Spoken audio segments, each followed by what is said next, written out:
everybody. It is Katie Koestner. I am the primary host of the Dear Katie podcast, and we are so delighted to have you take this journey with us on our weekly podcast episodes. I just want to remind everyone to do great self-care.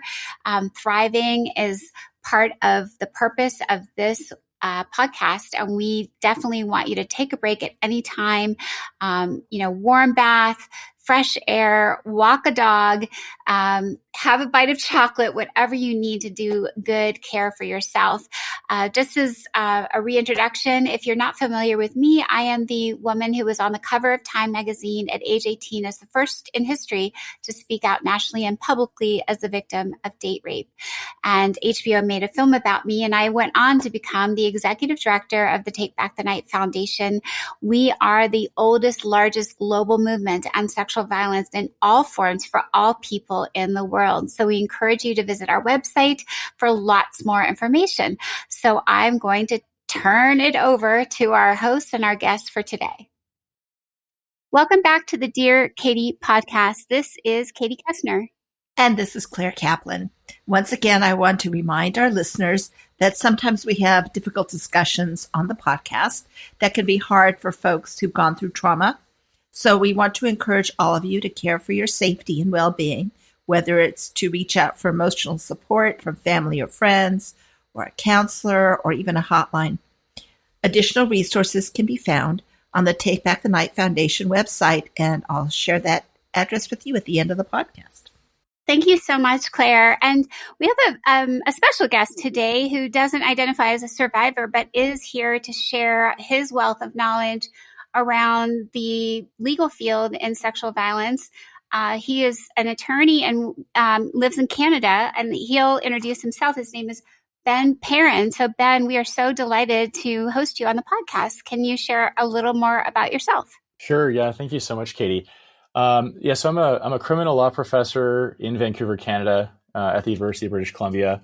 I first got started, I guess, really, grew up quite a wonderful, loving, middle-class home. I didn't have any exposure to the issues that I came to be concerned about and research.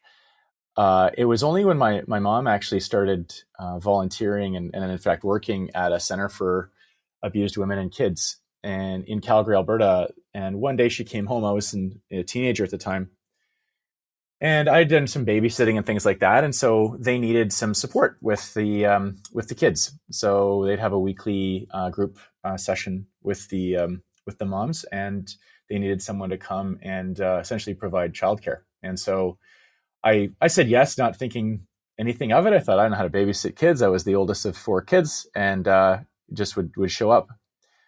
And I was immediately sort of taken when I walked in the door as a young man, even as a teenage man, young boy, really still, at how some of the kids were so standoffish. I immediately understood why. They had either witnessed, and many of them had experienced physical and sexual abuse at the hands of abusive fathers and partners. And so it was really the first time that I saw that kind of reaction from kids, and I'd never seen that before. And it was really striking.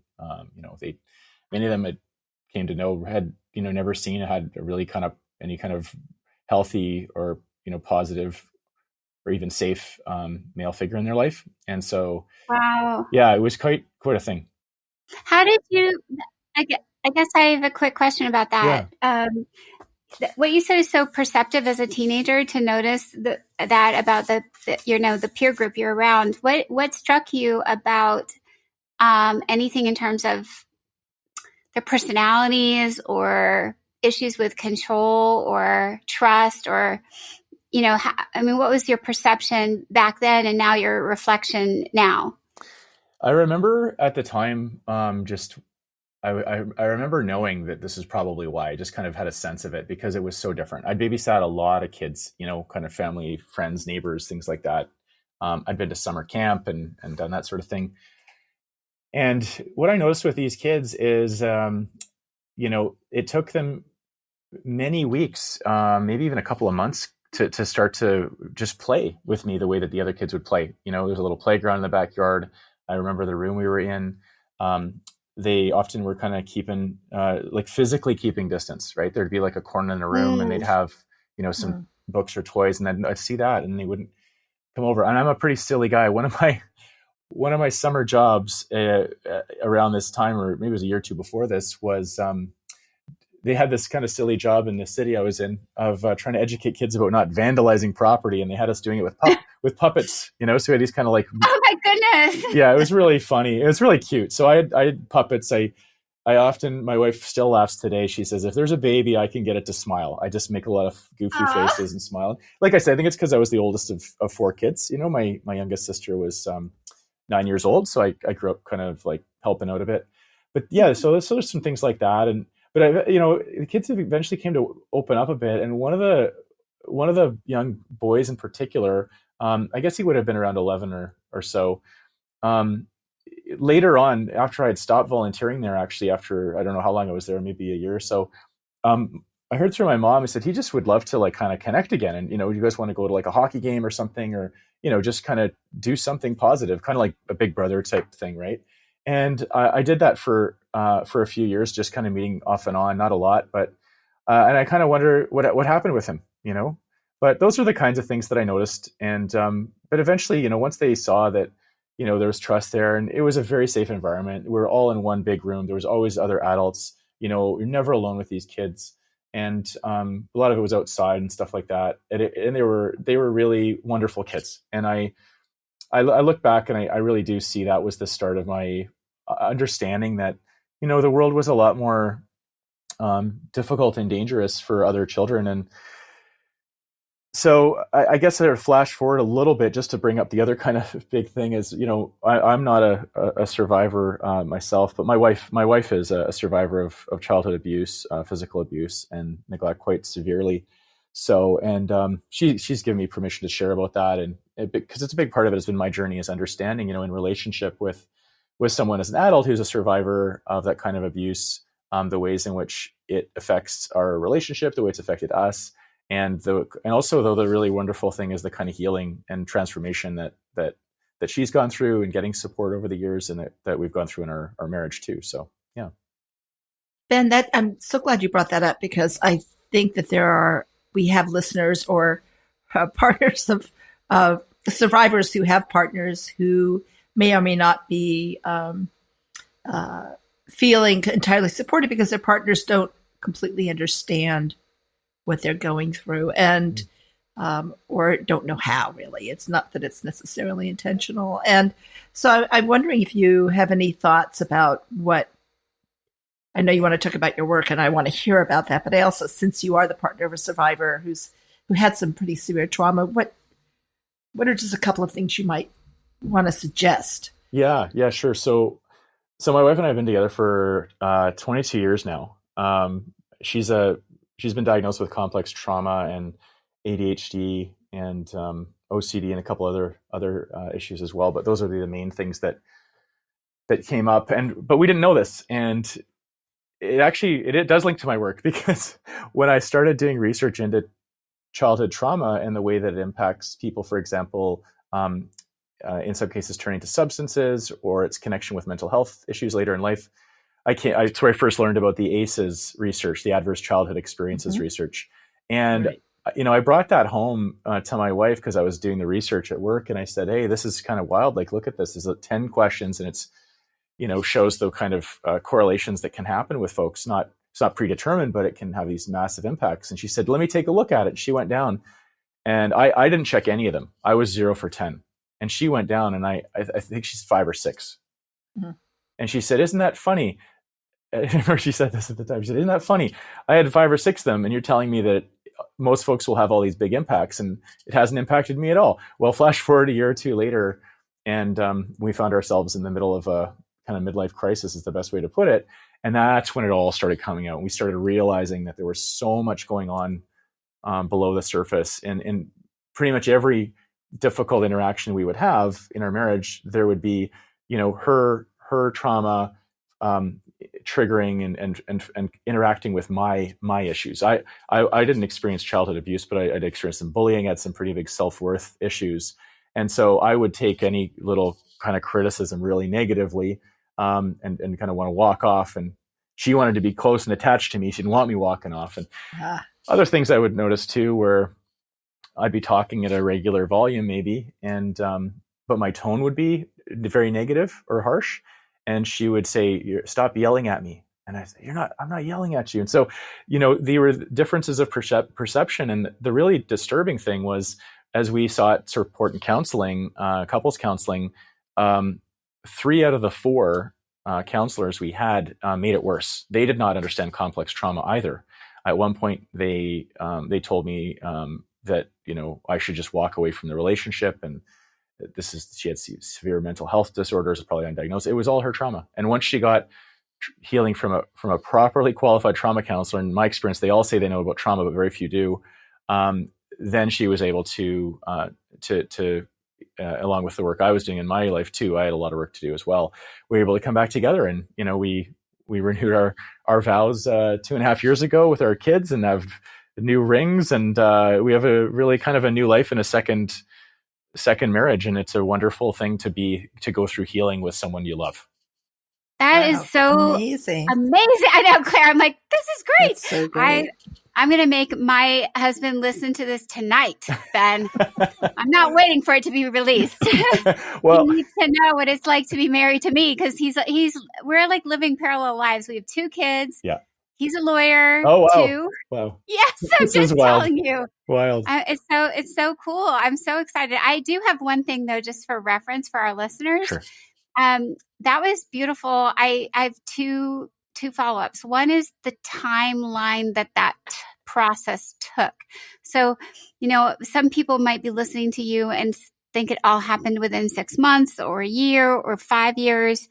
Or 10 years. They might not know how long and how invested you have to be in that process of understanding trauma. So what did your timeline look like? Yeah, good question.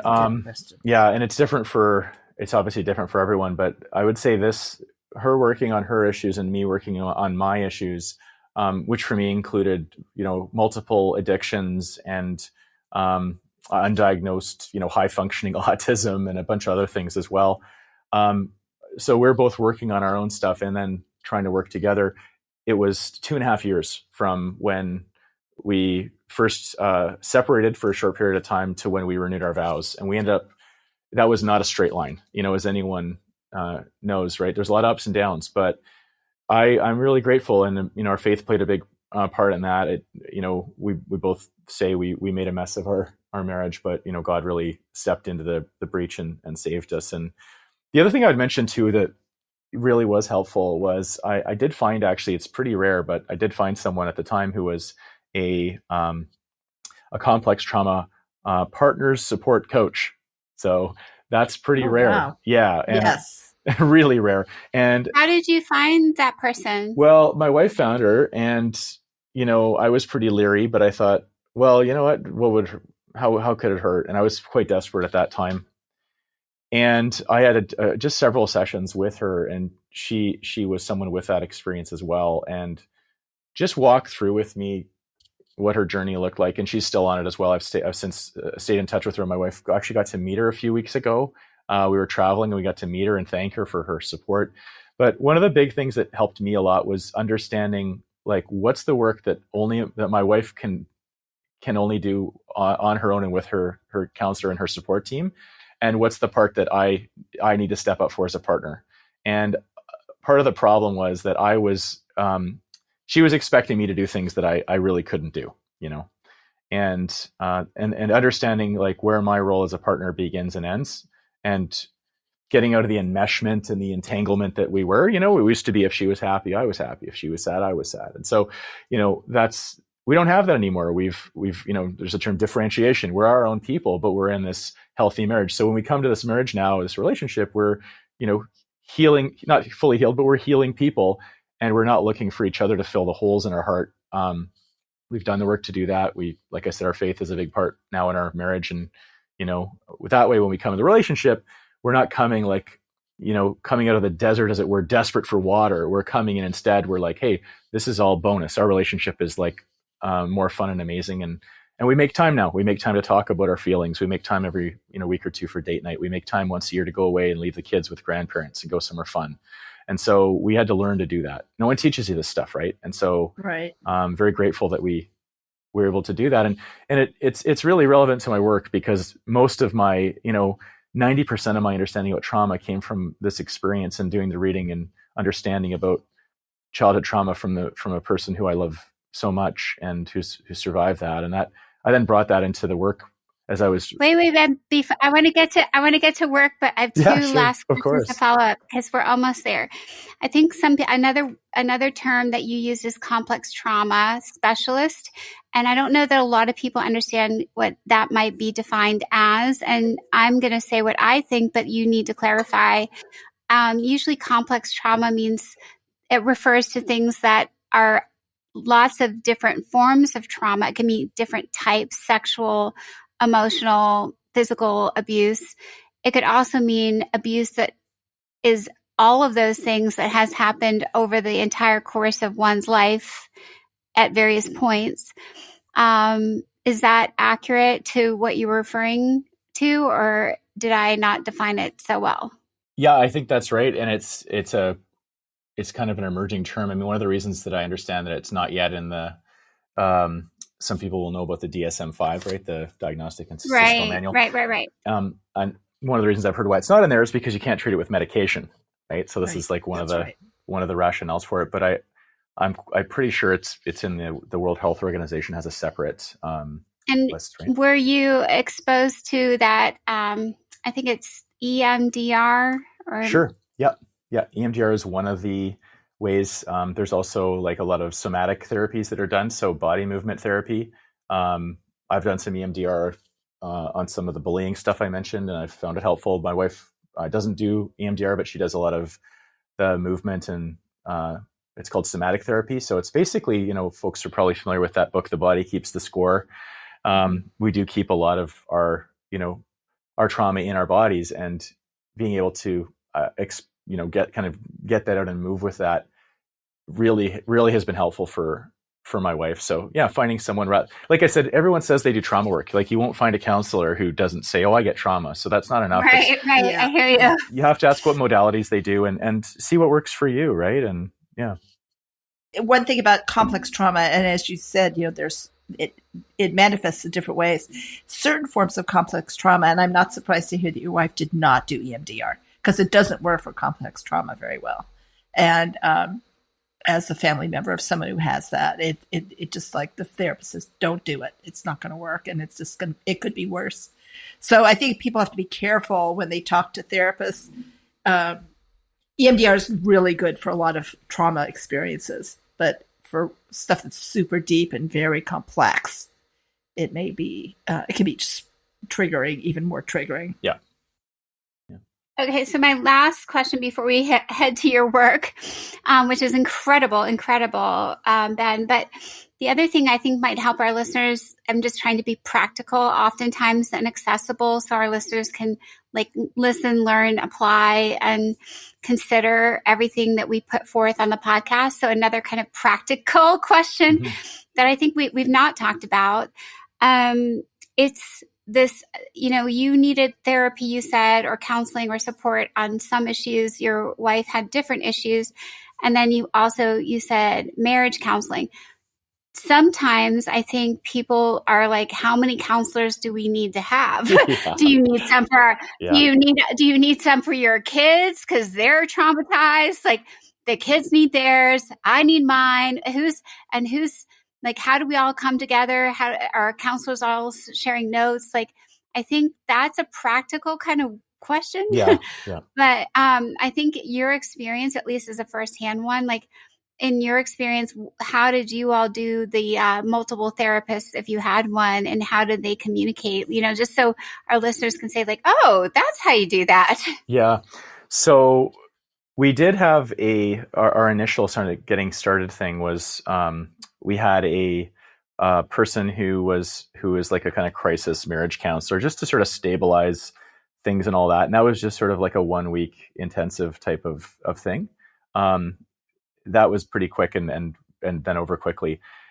My wife has had her own therapist who, it's always good to get a friend, right? So the issue that we've found with how we live our lives now is we're really honest and upfront with our friends and the people around us. And you'd be amazed when you do that, how many people will then come to you when life isn't good, right? If they think you got it all together, and boy, did we look like we had it all together, no one's coming to you telling you about their issues.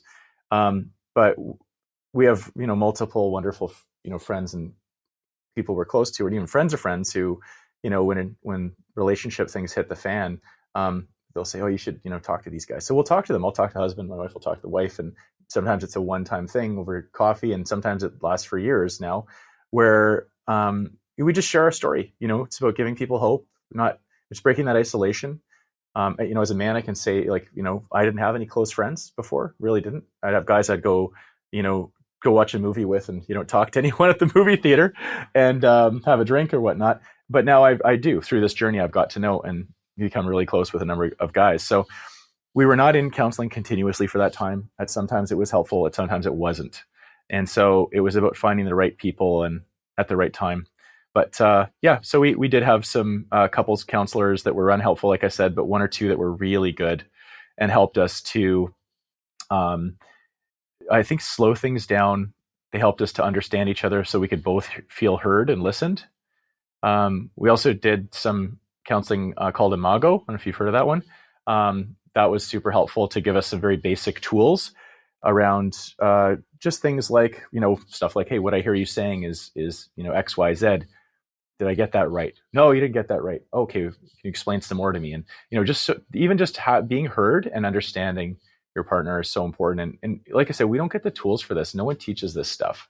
So it definitely was expensive. I mean, counseling's really expensive, and so we had to take on some debt for it. But my approach was, divorce was so much more costly and painful, not just for us and our kids, but even just on a straight up financial basis, that we wanted to do everything we could to try to make it work, and also not bring the issues that we had into our next relationship if we did end in divorce, right? So I think the number one thing for folks is to really not lose heart. Reach out for help. Don't be afraid to. Don't be surprised if other people have issues too going on, and it's a wonderful way to live, honestly, transparently, authentically with folks. And, takes a lot of pressure off not to have to be perfect. I am so grateful you shared all of that, Ben. I think it will help many of our listeners really think clearly about, you are quite analytical, but the one thing I'll land on before we turn to your work is I can only imagine the conversations going a little bit like, so you really want me to use 2 sentences instead of 1? Yeah. Like, meaning my very practical partner sometimes is like, can you just get to the point? Can you say to one thing, what's the definition of is? Because lawyers have a certain way of thinking that's very linear. Yeah. And trauma is, as you already used the phrase, it's not a linear progression or step. So I think it messes with those of us who love math and science because there's not a clear outcome and a litmus test that can be easily passed or failed. So thank you for spending a little bit of your time tonight talking to us about that part of who you are and your work. So very grateful, Ben. Oh, thanks. You're here. Yeah. Thank you. Yeah, cheers. Okay, so now let's talk. So now you're in Vancouver. You are this amazing author, specialist, advocate. Talk to us about what you're doing with your work. Yeah, so my work is in the area of like criminal law and criminal justice, and I do research and I talk to people. And most law professors in Canada and the U.S. don't do that. We're not even trained to do that, if you can believe it. So in law school and in graduate school, they don't teach you about any research methodology or ethics issues or anything around interviewing the people who are impacted. So you'll have people literally who, and I won't name names, but it's the way that the whole discipline is, who will write, books on how the courts treat, sexual assault survivors, but they won't speak to a single survivor. They'll read court cases and they'll read transcripts. They won't, and these are the leading experts who are called before Congress or state legislatures or in Canada Parliament and give testimony around what our laws should be. They're on the media, in the news, they're on social media, and yet they haven't gone and talked to those people most impacted. And we see that for other issues too. I'm just pointing that one out because it's the kind of focus of your show.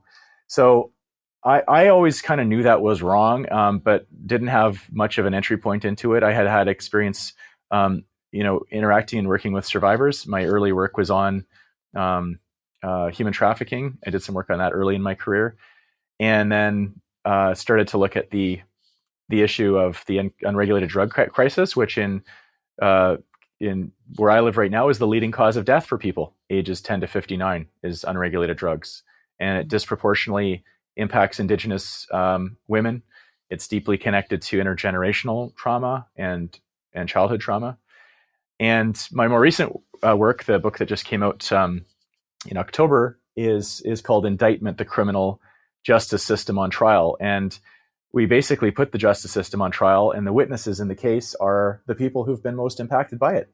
So we interviewed victims and survivors. We interviewed people who are incarcerated, as well as people who work in and around the system. And I can honestly say, I learned more from doing that than I did in the previous 20 years attending conferences and doing all the traditional kind of academic stuff. It was completely transformative for me in hearing their stories.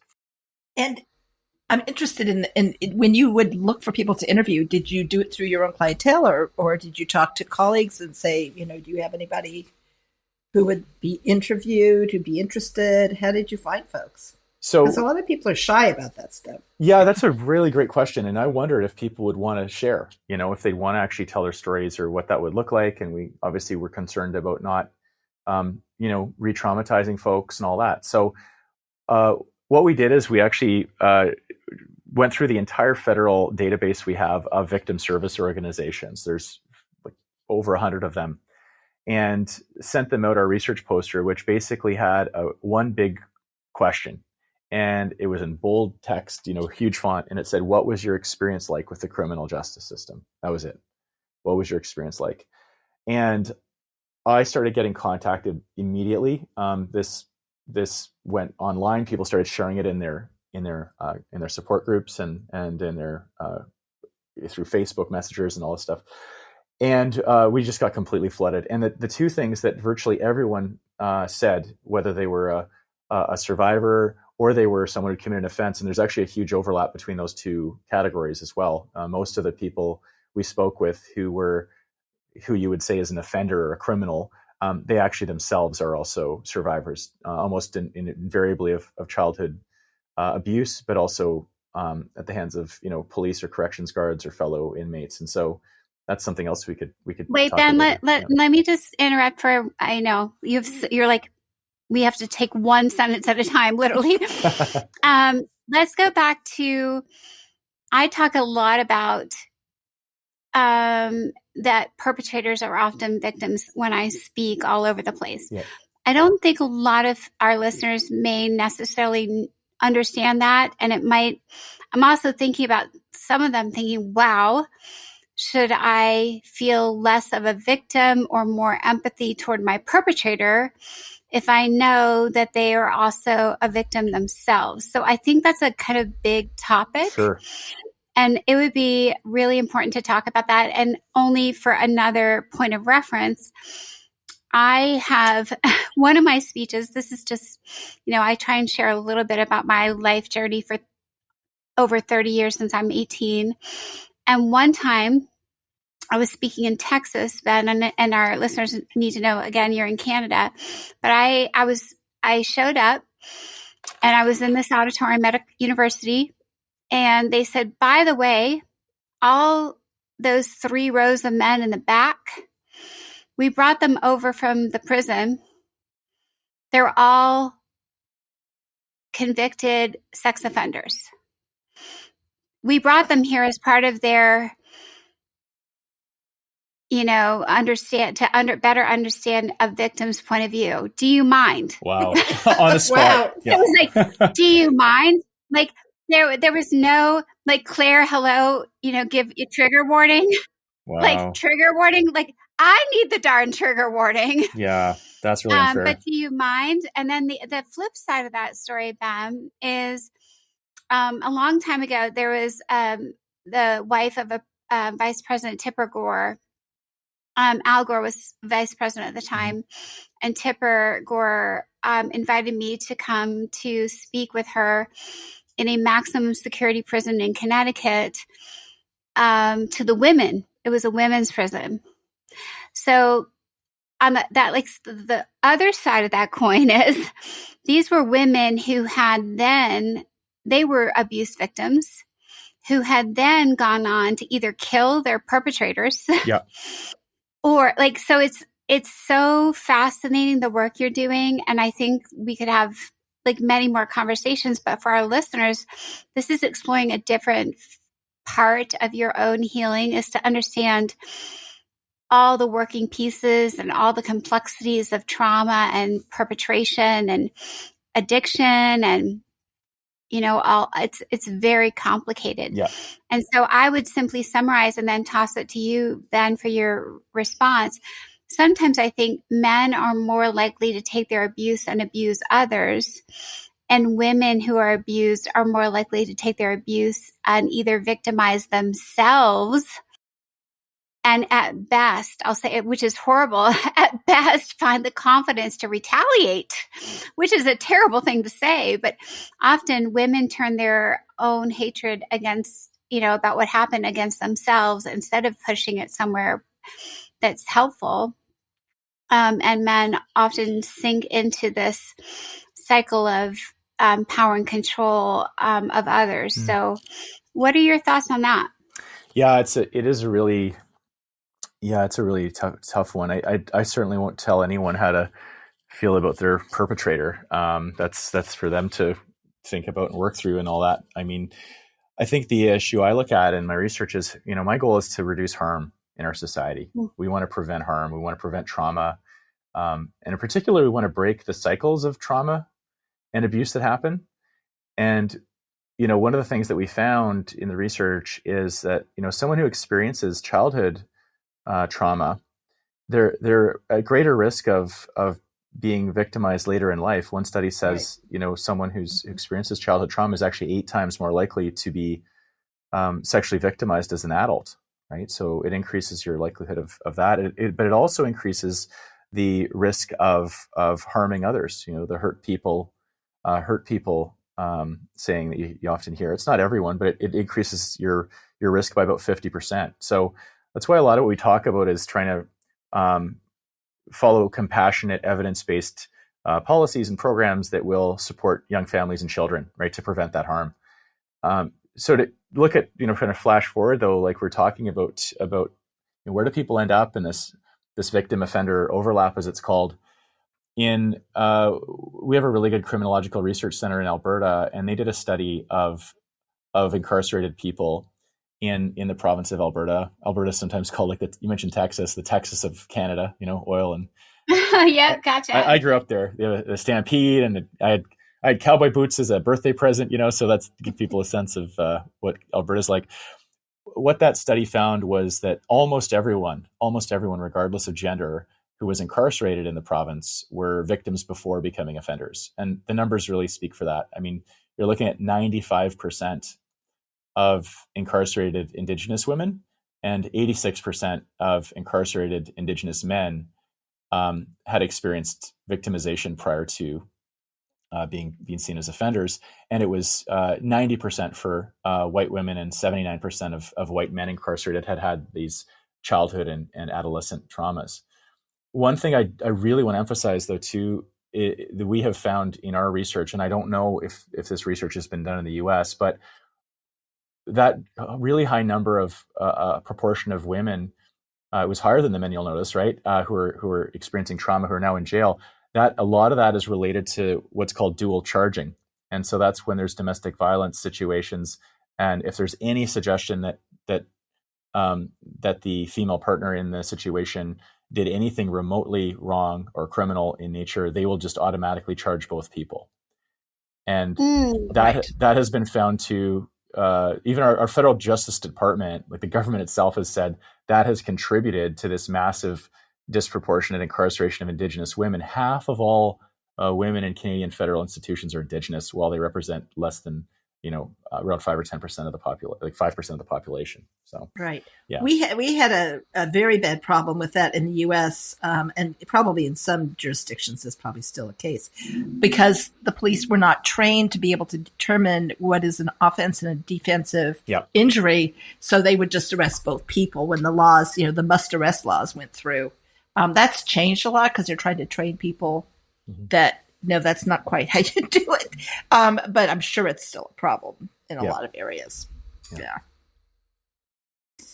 And of course, Indigenous folks are often on the receiving end of a lot of that stuff. So yeah, I mean, we are very clear, like in the stuff that we do, and I'm no one's saying that because someone experienced trauma that will justify or excuse their behavior.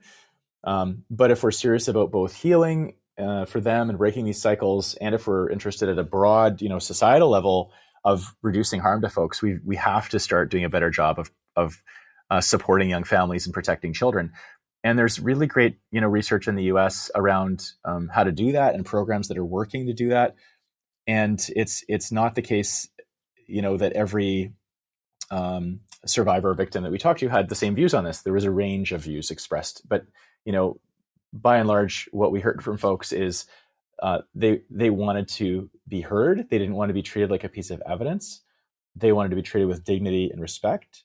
They wanted protection, and they wanted to be a part of the decision-making process around what happened with the person who had harmed them. They did not want to be forced to testify. That happened in many cases we talked to folks with.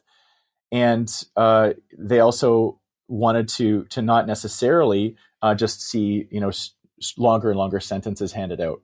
We talked to quite a few survivors who were quite adamant that they did not want the state taking on their role, and they wanted to be in the driver's seat and have options, at least for some restorative justice, and see the person who had harmed them actually get support and not just locked up. So it was a real range, and it was kind of surprising, to be honest, to hear that. But that's why you do research, is you learn from folks, and it can change your outlook. There's been some good research also done in Australia around that issue, specifically about family violence and child abuse.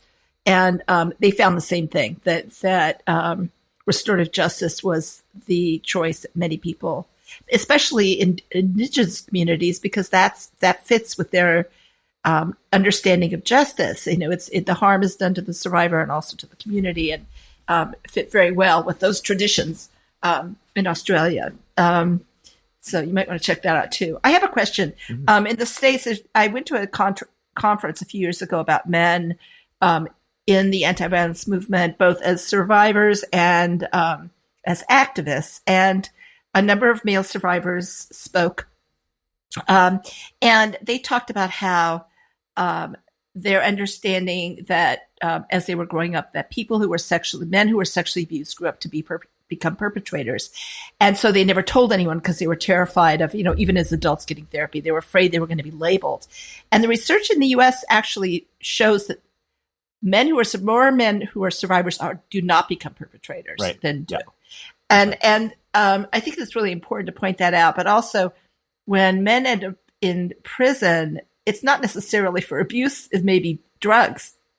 It may be something completely different than what we're thinking, men who are in the criminal justice system. So I'm wondering what you think of that.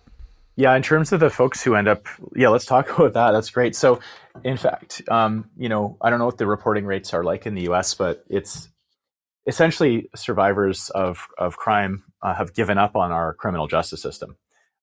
Only 1 in 3 people report crime. And when we look at sexual offenses, it's only 1 in 20, only 5%. And the best estimates we have are of all of the sexual offenses that happen, less than 1% will get any kind of disposition or sentence handed down to the perpetrator. So the system I can't think of a better metric to measure the success of a system than the fact that the people who it's supposed to be there to protect have essentially walked away from it, and for many good reasons. That's something that's pretty shocking. When victimologists first started interviewing people in the 70s who were survivors, they were shocked because they found that that victims and survivors were even less satisfied with the criminal justice system than were the people who were charged with offenses. Mm. That's an incredible finding, right? And I do the work in this book, Indictment, as we put the system on trial. We share common roots in both Canada and the U.S. We have adversarial criminal justice systems based on common law England, and the reason I argue in this book why the system is getting in many ways worse and not better, or at least it's just plodding along in a quite unsatisfactory way, is that it's sort of baked into the DNA of the system. And what I mean by that is everyone's probably heard the expression that a crime is a wrong against the state, right? You even see it in the cases. It doesn't have the victim's name or survivor's name. It's, state of California versus John Doe, or in our country, it's the king, if you can believe it. It's the king versus. So that is the root of it. That is about 1,000 years old, that idea, and it is at the root of the problem. And that is why, despite all of the measures that I've supported over the years, including was one of the people who was first proposed one of the architects of our Canadian Victims' Bill of Rights Act, and have done international work in support of survivors and victims as well, that we still see these really horrible and awful situations. We've smoothed down some sharp edges, but it does something fundamentally wrong and sets us on the wrong foot when we say, no, that harm wasn't done to you. That's against the state. That leads to that drives the whole system. It leaves survivors typically as outsiders. You may have some good cases, but I also noted many times how people who are more marginalized as survivors would tend to get less support, less care, less understanding, and it's devastating. The system simply is not set up to do a particularly good job of supporting victims and survivors, and that's something which I think should actually be at the heart of it. That the main goal of the justice system should be not necessarily punishment.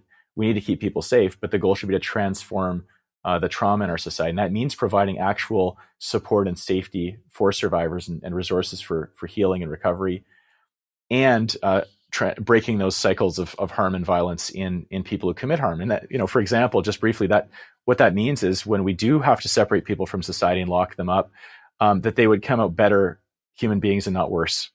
That they're not in prisons where they're a subject, they're sharpening their shank at night, as one person described to me, waiting to get jumped in a public area of the prison, but they're actually they're also getting support for their issues. They're getting substance use support.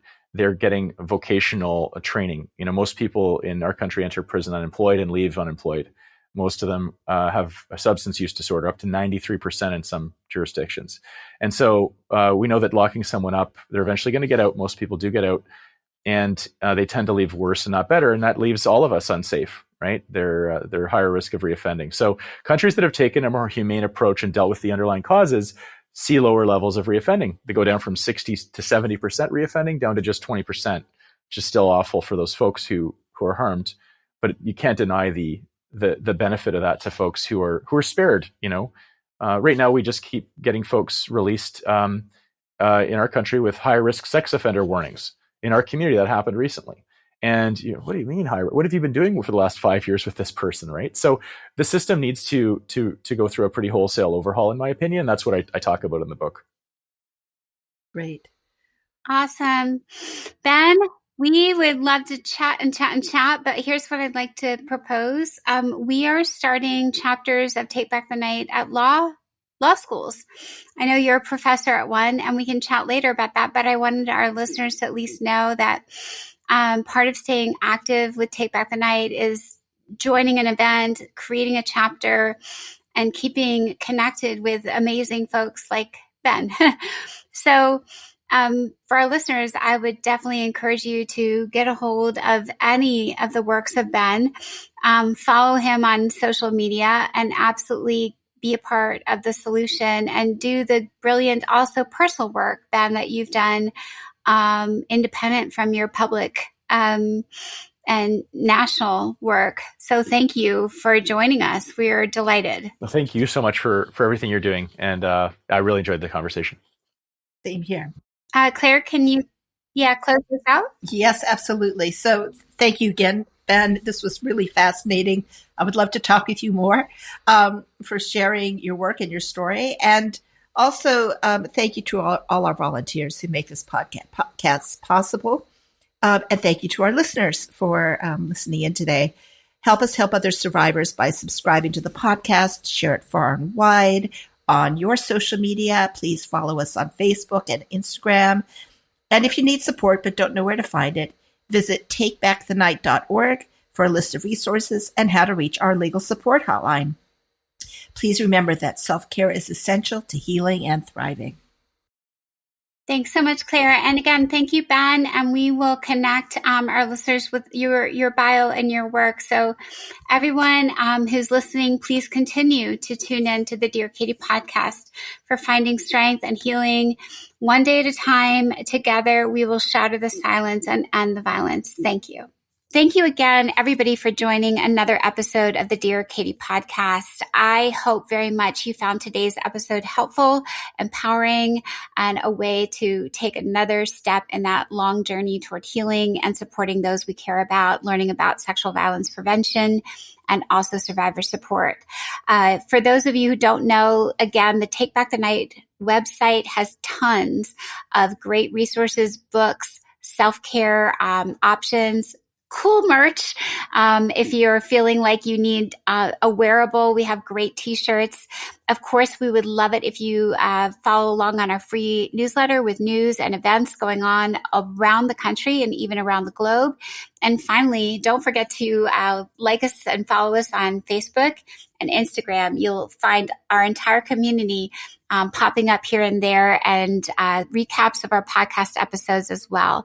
So together we shatter the silence, and together we end the violence. Take care.